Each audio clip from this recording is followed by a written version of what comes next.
प्यारे बच्चों, welcome to are के क्लासेस मथुरा अगेन। ये आपकी बेटा क्लास 12 केमिस्ट्री का D and F block elements, D and F block के तत्व की 02 यानी कि सेकंड पार्ट में वीडियो होने वाली है। तो आप इसमें सबसे पहले आज क्या पढ़ेंगे? आप इसमें सबसे पहले पढ़ेंगे trend for atomic size. Trend for atomic size यानी कि परमाणु आकार की प्रवृत्ति। परमाणु आकार की प्रवृत्ति। ट्रेंड का मतलब क्या है? ट्रेंड का मतलब यह है कि एटॉमिक साइज कब बढ़ता है और कब घटता है, कम कब होता है, ज्यादा कब होता है, ये चीज समझेंगे। ठीक है, इसकी स्टडी करनी कैसे है? सीरीज में करनी है। श्रेणी कल लिखवाई थी 3 श्रेणी, जिसमें सबसे पहली कौन सी थी? 3D श्रेणी, दूसरी थी 4D और तीसरी थी 5D। ये 3 श्रेणी लिखवाई थी। इसमें क्या क्या आता है?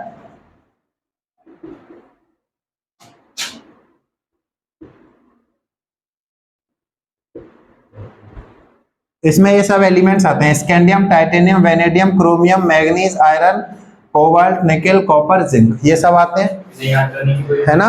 हाँ, कल मैंने आपको ट्रिक बताई थी ना याद करने की। इसका एटॉमिक नंबर 21 है। 22, 23, 24, 25, 26, 27, 28, 29 एंड 30। इसको याद करने की ट्रिक बताई थी ना कल। सचिन तेंदुलकर विराट क्रिकेट में फिर कोई नया कप जीते। ठीक है, और ऐसे करके याद करने की भी ट्रिक आपको बताई थी कल। क्या? स्कूटी यामाहा लाए, स्कूटी यामाहा लाए, टी जरा हाफ, इसकी बताई थी वनवटा, वनवटा, करो के CR करो, मोबाइल से बकवास, मन टक रे, फे रू ओस, कौन रहता है इधर, नहीं पढ़ोगे तो पिटोगे, नहीं पढ़ोगे पिटोगे। कॉपर, सिल्वर, गोल्ड, ये डायरेक्ट याद करना। सिल्वर यानी कि चांदी का AG होता है सिंबल, गोल्ड का AU होता है। जिंक कूदा मरकरी में, है ना? ये इसकी ट्रिक है याद करने की, कल आपको बताई गई थी।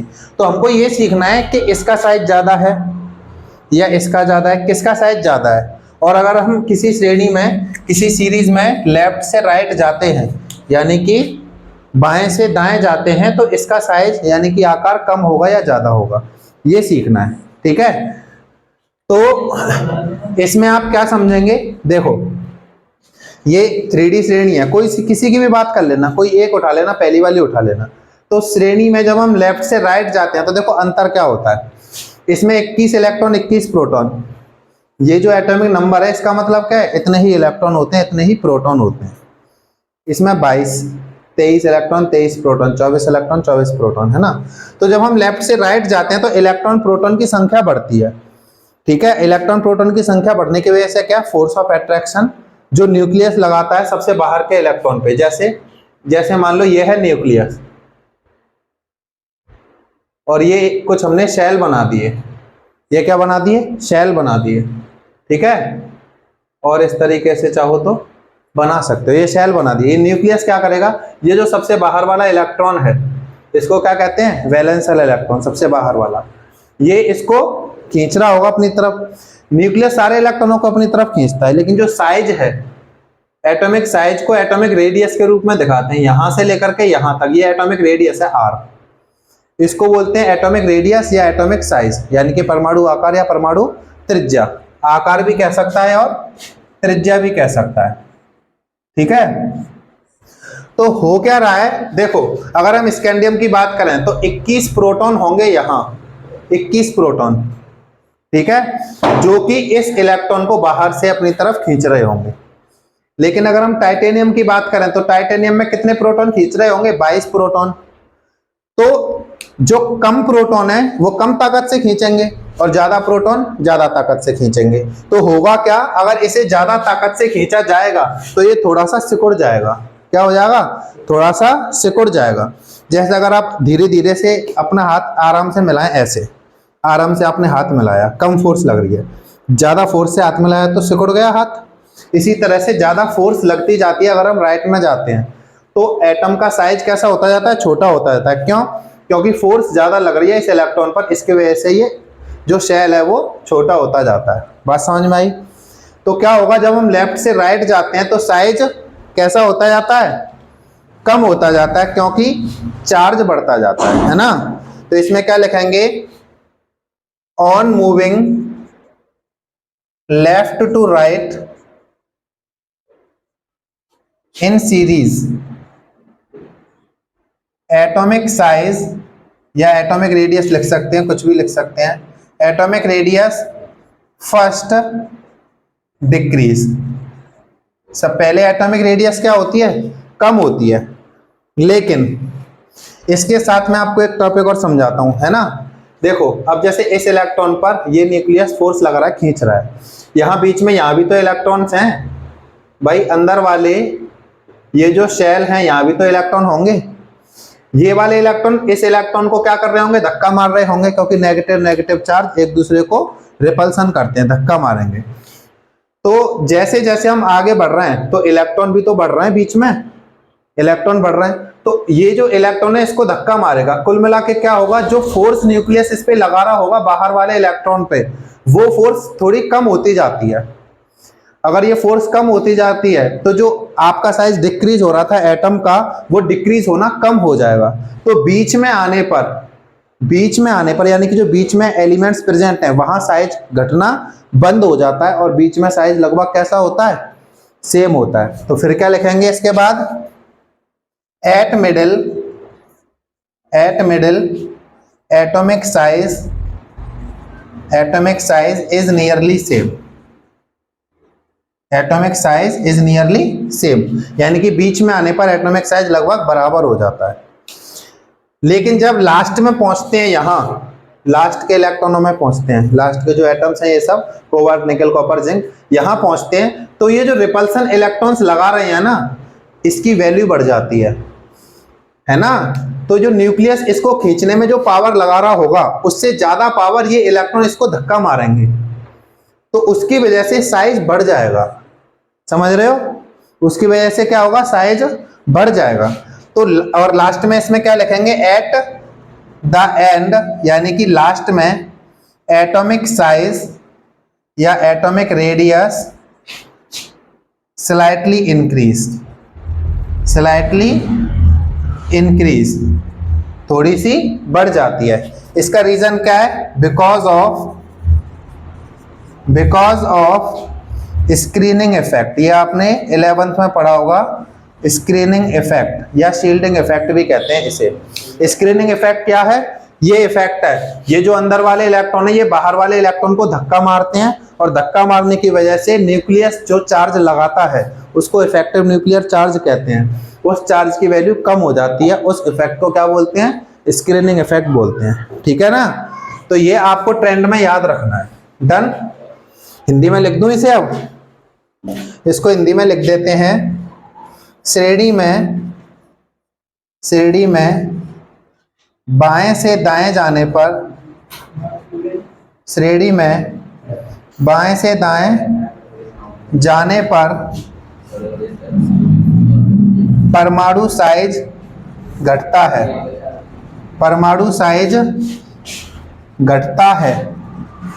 ठीक है। और मध्य में परमाणु साइज लगभग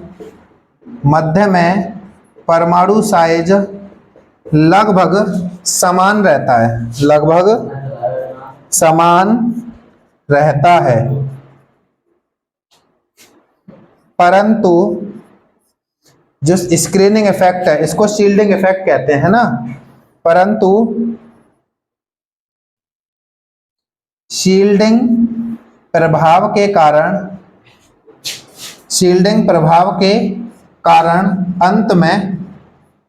अंत में परमाणु साइज बढ़ जाता है, परमाणु साइज थोड़ा बढ़ जाता है, ऐसा लिख लेना, है ना, थोड़ा बढ़ जाता है। तो जो हमने पढ़ा है कि एटॉमिक साइज शुरू में घट रहा है, बीच में घटना बंद हो जाता है, लगभग बराबर हो जाता है, और लास्ट में थोड़ा सा बढ़ जाता है। इसका कारण क्या है? इसका कारण है शील्डिंग इफेक्ट या स्क्रीनिंग इफेक्ट, है ना। वो है क्या? वो ये है, देखो सीधी सी बात है, ये प्रोटॉन है ना, न्यूक्लियस, ये इस इलेक्ट्रॉन को खींच रहा होगा अपनी तरफ, ठीक है। और ये जो इलेक्ट्रॉन है अंदर वाले सेल हैं, इनमें जो इलेक्ट्रॉन होंगे वो इसे धक्का मार रहे हैं, है ना, वो इसको क्या कर रहे हैं? धक्का मार रहे हैं। तो शुरू में जब इलेक्ट्रॉन कम है, 21 है ना, तो इलेक्ट्रॉन कम है तो जो रिपल्सन है वो थोड़ा कम है, यानी कि ये जो धक्का मार रहे हैं वो थोड़ा कम है। ऐसे समझ लो कि जैसे मैं प्रोटॉन हूं, न्यूक्लियस हूं, और मैं किसी को अपनी तरफ ऐसे खींच रहा हूं, रस्सी से किसी को खींच रहा हूं, क्योंकि वो बीच में कोई उसका सपोर्ट करने नहीं है, तो वो ज्यादा तेजी से खींचेगा। अगर बीच में और कोई आ गया और उसे रस्सी को दूसरी तरफ खींच रहा है तो खिंचाव कम हो जाएगा, यानी कि वो खींच नहीं पाएगा, तो एटॉमिक साइज बढ़ना बंद हो जाएगा। और ज्यादा लोग आ गए बीच में, यानी कि और ज्यादा बीच में इलेक्ट्रॉन आ गए, तो वो रस्सी को और खींच देंगे, यानी कि साइज और बढ़ जाएगा, लास्ट में जाकर के साइज बढ़ जाता है, ठीक है। यहां तक आप नोट कीजिए और फिर आगे बढ़ते हैं। देखिए बेटा, इधर सब लोग इधर देखेंगे। नेक्स्ट जो टॉपिक है, ट्रेंड फॉर मेटेलिक कैरेक्टर, यानी कि धात्विक लक्षण की प्रवृत्ति। हमको पता है कि जो डी ब्लॉक के एलिमेंट्स है वो सब क्या है? मेटल्स हैं, है ना, वो सब क्या हैं? मेटल हैं। और मेटल भी कैसे हैं? बहुत अच्छे मेटल हैं। बहुत अच्छे मेटल का मतलब उनका जो मेटेलिक बॉन्ड है, यानी कि धात्विक बंध है, वो स्ट्रांग होता है, यानी कि प्रबल होता है। क्यों होता है? इसका रीजन क्या है? देखो, मैंने आपको डी ब्लॉक का कल इलेक्ट्रॉनिक कॉन्फ़िगरेशन जनरल बताया था। सामान्य इलेक्ट्रॉनिक विन्यास क्या था? n-1 d 1 से या 0 से 10 और ns 0 से 2, ये है ना।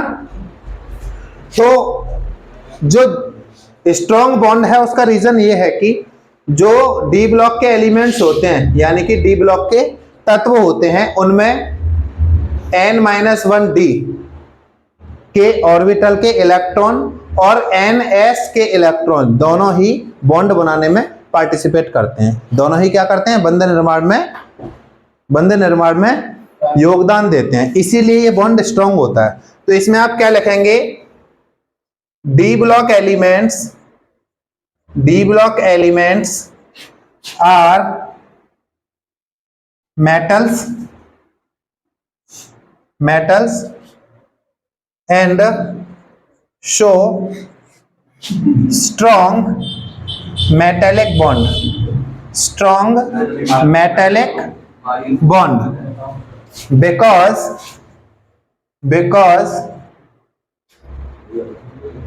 in them n-1 d electrons and ns electrons both participate in bond formation।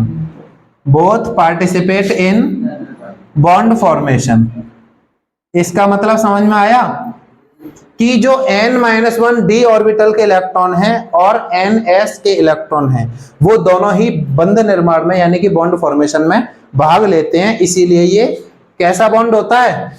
Strong metallic bond, यानी कि प्रबल धात्विक बंध होता है, ठीक है। जितने ज्यादा अनपेयर इलेक्ट्रॉन होंगे, अनपेयर मतलब सिंगल इलेक्ट्रॉन होंगे, उतना ही ज्यादा बॉन्ड स्ट्रॉन्ग होगा, ठीक है। इसकी हिंदी लिख लें या एक लाइन और लिख लेते हैं इंग्लिश में पहले। क्या? More the number of unpair electrons, more the number of unpaired electrons, more will be the metallic character, more will be the metallic character। Hindi में क्या लिखेंगे? डी ब्लॉक के तत्व, डी ब्लॉक के तत्व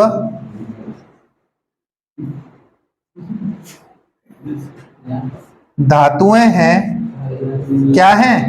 धातुएं हैं जिनमें प्रबल धात्विक बंध पाया जाता है, धात्विक बंध पाया जाता है। ये बात समझ में आई? प्रबल धात्विक बंध मतलब स्ट्रॉन्ग बॉन्ड पाया जाता है। और ऐसा इसलिए है क्योंकि स्ट्रॉन्ग बॉन्ड क्यों है, ऐसा इसलिए है क्योंकि इनमें N-1D एवं NS दोनों कक्षकों के इलेक्ट्रॉन्स बंध निर्माण में भाग लेते हैं, बंध निर्माण में भाग लेते हैं। ये सब बात क्लियर हो गई। एक लाइन क्या लिखनी है, ये वाली, यदि अयुग्मित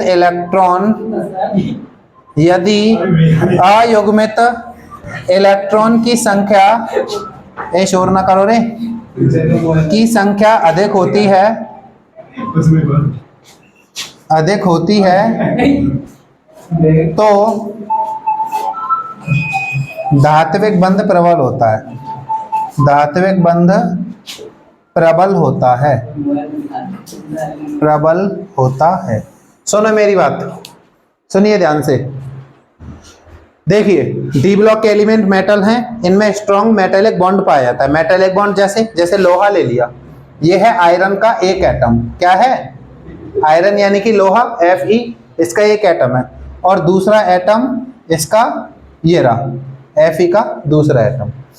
तो बहुत सारे एटम मेटल के अंदर किसी ना किसी फोर्स से तो जुड़े होंगे, कोई ना कोई तो बल होगा जो सभी परमाणुओं को, धातुओं के सभी परमाणुओं को एक साथ जोड़ के रखते हैं। जैसे मान लो ये कड़ा है तांबे का, ठीक है, इसमें कितने सारे परमाणु होंगे, बहुत सारे परमाणु होंगे। वो एक साथ क्यों है, क्योंकि वो सारे के सारे परमाणु एक दूसरे को अपनी तरफ खींच रहे होंगे, कोई ना कोई उनमें बंध बना होगा। जो धातुओं के बीच में, मेटल्स के बीच में बॉन्ड बनता है वो मेटेलिक बॉन्ड कहलाता है, ठीक है। स्ट्रॉन्ग क्यों होता है डी ब्लॉक में, इसलिए होता है क्योंकि देखो, जैसे ये इनमें जो अट्रैक्शन हो रहा होगा ये मेटेलिक बॉन्ड है, ये जो अट्रैक्शन है जिससे ये जुड़े होंगे वो क्या है, मेटेलिक बॉन्ड यानी कि धात्विक बंध है। ये स्ट्रॉन्ग इसलिए होता है क्योंकि इनमें N-1 और NS दोनों के इलेक्ट्रॉन भाग लेते हैं।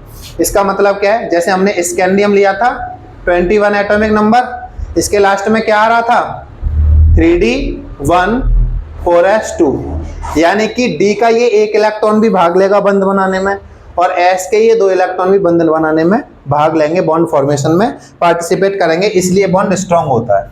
बात समझ में आ गई? तो आप ये चीज लिख लीजिए, फिर आगे बढ़ते हैं। देखिए बेटा आगे, भानु बात नहीं करेगा। देखो नेक्स्ट आपको पढ़ना है मेल्टिंग एंड बॉइलिंग पॉइंट्स, गलनांक व क्वथनांक। जो डी ब्लॉक के एलिमेंट हैं उनका गलनांक कैसा होता है, क्वथनांक और गलनांक, melting point and boiling point कैसे होते हैं, हाई होते हैं। कैसे होते हैं? हाई होते हैं, ठीक है। तो क्या लिखेंगे, मेल्टिंग पॉइंट, MP मतलब melting point, and boiling point of transition elements are high. सबसे पहली बात तो ये लिखेंगे, क्या लिखेंगे, संक्रमण तत्वों के गलनांक व क्वथनांक उच्च होते हैं, गलनांक व क्वथनांक उच्च होते हैं।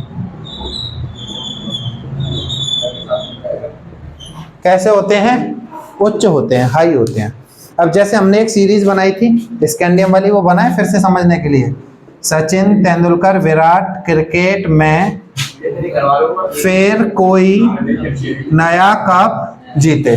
Scandium, titanium, vanadium, chromium, manganese, iron, cobalt, निकल, कॉपर, जिंक, ये बना दी है ना। तो है क्या, देखो जैसे जैसे अनपेयर इलेक्ट्रॉन बढ़ते हैं यानी कि अयुग्मित इलेक्ट्रॉन बढ़ते हैं, मेल्टिंग पॉइंट, बॉइलिंग पॉइंट बढ़ता है, ठीक है। हमको पता है कि स्कैंडियम में लास्ट में 3D1 आता है, इसमें आता है 3D2, इसमें आता है 3D3, इसमें आता है 3D5, ठीक है, और इसमें भी 3D5 आता है, इसमें आता है 3D6, 3D7, 3D8 आता है, 3D10 आता है, 3D10 आता है। ठीक है, तो जो D है, D में कितने ऑर्बिटल्स होते हैं? 5 ऑर्बिटल्स। D में कितने ऑर्बिटल्स होते हैं? 5 ऑर्बिटल्स होते हैं।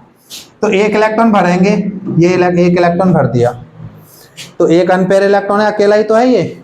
दूसरा, इसमें 2 हैं, अगर इसका बनाएंगे तो 2 आ जाएंगे, इसके में 3, इसके में 4, फिर 5 आ जाएंगे, फिर 5 आ जाएंगे, फिर 6 करेंगे तो पेयर होने लग जाएगा। देखो, अगर हम 5 तक भरेंगे तो ऐसे भरेंगे, ये हो गए 5, छठवां यहां से शुरू, यानी कि पेयर हो गया। अनपेयर घट गए, 4 बचे, फिर एक और एक्स्ट्रा हो जाएगा तो 3 बचे, फिर 2 बचे, फिर 1 बचा, फिर 1 भी नहीं बचा। तो हो क्या रहा है, शुरू में अनपेयर इलेक्ट्रॉन बढ़ते हैं फिर घटते हैं, है ना। तो इसी तरह से मेल्टिंग पॉइंट और बॉइलिंग पॉइंट शुरू में बढ़ता है सीरीज में, फिर घटता है। ये लाइन लिखें, at starting melting point increase, arrow का मतलब इंक्रीज, ठीक है। एट मिडिल यानी कि बीच में, इट बिकम सेम, कैसा हो जाता है? लगभग, इट बिकम नियरली सेम, ये लगभग बराबर हो जाता है। At the end of series यानी कि सीरीज के लास्ट में, इट स्लाइटली डिक्रीज, ये थोड़ा सा कम हो जाता है। क्यों? बिकॉज, इसका रीजन क्या लिखेंगे? शुरू में अनपेयर इलेक्ट्रॉन बढ़ते हैं, because at starting unpaired electron increase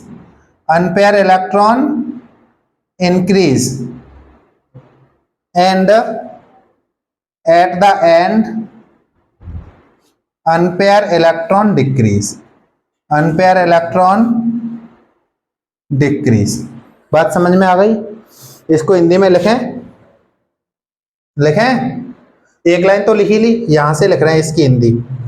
देखो, शुरुआत में गलनांक बढ़ता है, फिर मध्य में लगभग बराबर रहता है,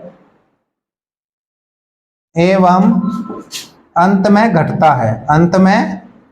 घटता है। क्यों? इसका रीजन लिखेंगे, क्योंकि शुरुआत में अयुग्मित यानी कि अकेला इलेक्ट्रॉन, है ना, सिंगल, अयुग्मित इलेक्ट्रॉन बढ़ते हैं फिर घटते हैं, है ना, फिर घटते हैं। ये इसका रीजन हो गया। आपसे क्वेश्चन में पूछेगा कि जो मेल्टिंग पॉइंट है वो शुरुआत में बढ़ता है और बाद में कम होता है, ऐसा क्यों? क्योंकि अनपेयर इलेक्ट्रॉन शुरू में बढ़ते हैं और बाद में कम होते हैं। ठीक है, अब सुनो, एक लाइन और लिखेंगे इसमें, देखो, ये क्रोमियम है, करो मोबाइल से बकवास। ये जो तीनों हैं, क्योंकि यहां से यहां तक बढ़ रहा है तो इनकी सबसे ज्यादा होती है अपनी अपनी श्रेणियों में, समझ रहे हो। देखो, क्रोमियम की इस पूरे में सबसे ज्यादा मेल्टिंग पॉइंट है, मोलिबियम की अपनी नीचे वाली सेकंड वाली सीरीज में सबसे ज्यादा है, और टंगस्टन की नीचे वाली में सबसे ज्यादा है। समझ गए? तो क्या लिखेंगे, Cr, MO and W have maximum melting point in their series। जो उनकी सीरीज हैं उनमें सबसे ज्यादा मेल्टिंग पॉइंट इन तीनों का होता है। हिंदी में क्या लिखेंगे? क्रोमियम, मोलिब्डम, टंगस्टन का अपनी अपनी श्रेणियों में